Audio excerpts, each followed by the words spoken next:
What is ethical fading? In this video, Simon Sinek talks about when businesses just prioritize immediate profits, immoral behavior becomes the standard. So ethical fading is a really amazing and fascinating social phenomenon. Basically what it is when a group of people make unethical decisions believing that they are still consistent with their own ethical framework. In other words, they don't think they've done anything unethical, right? Extreme examples of this would be things like a pharmaceutical company raising the price of an essential drug 500%, 800%, 1,000%, 5,000%. And though it may not be illegal, it's highly, highly unethical, and yet they don't think they've done anything wrong. That's an extreme example, but we see ethical fading happen all across companies all the time, where we do things that we know are good for us, where we might lie to our customers or our clients, for example, or we might lie to each other to get ourselves ahead. You know, these are all demonstrations of ethical fading. The way in which ethical fading happens, as you said, one of the ways is just a ridiculous, unbalanced amount of pressure on short term, which forces us to think about ourselves or only think about that short term goal. And then we can rationalize, well, everyone's doing it. It's what the company wants me to do. How else am I going to get ahead? I have to put food on the table. It's the system. It's, like we can rationalize the behavior. Also the slippery slope. We do something a little bit once, it worked. We do it a little more, it works. We do it a little more, it works. And before you know it, you have full-blown ethical fading. And so the way you combat ethical fading, and like I said, I gave you an extreme example of the pharmaceuticals, but we see low-level ethical fading across a lot of companies, unfortunately. And the way you combat it is one, good leadership, where that kind of thing is not tolerated. So for example, it's totally normal for people to have unethical ideas.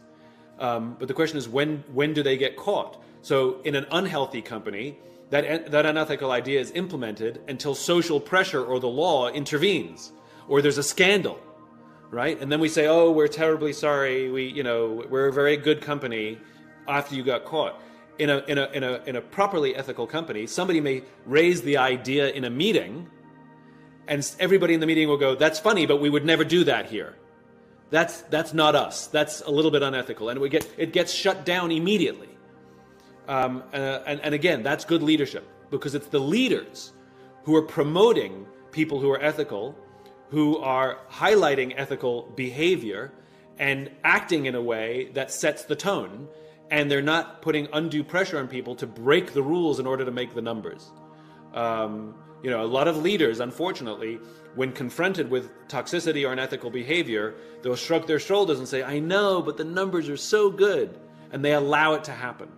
And so one of the primary ways in which you beat ethical fading, quite frankly, is good leadership.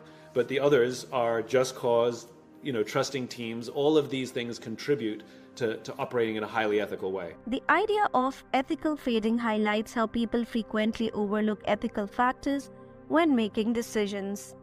This can happen when people prioritize other concerns above ethics in the face of difficult situations that call for balancing conflicting interests, such as personal gain versus social benefit.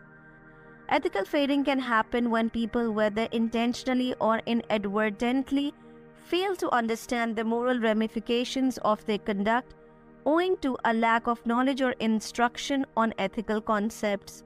Because ethical fading can happen unconsciously and frequently without people being aware of it, it presents one of the biggest issues. This might result in situations where people act unethically without realizing it, or where they are preoccupied with other concerns and neglect to think about the ethical ramifications of their choices. The Enron crisis is one instance of ethical deterioration in action. Before declaring bankruptcy in 2001, the corporation was among the biggest energy companies in the world. The scandal involved the business leaders falsifying accounting records and financial statements in order to conceal billions of dollars in debt and boost their profits. As a result, thousands of workers lost their jobs and investors lost billions of dollars.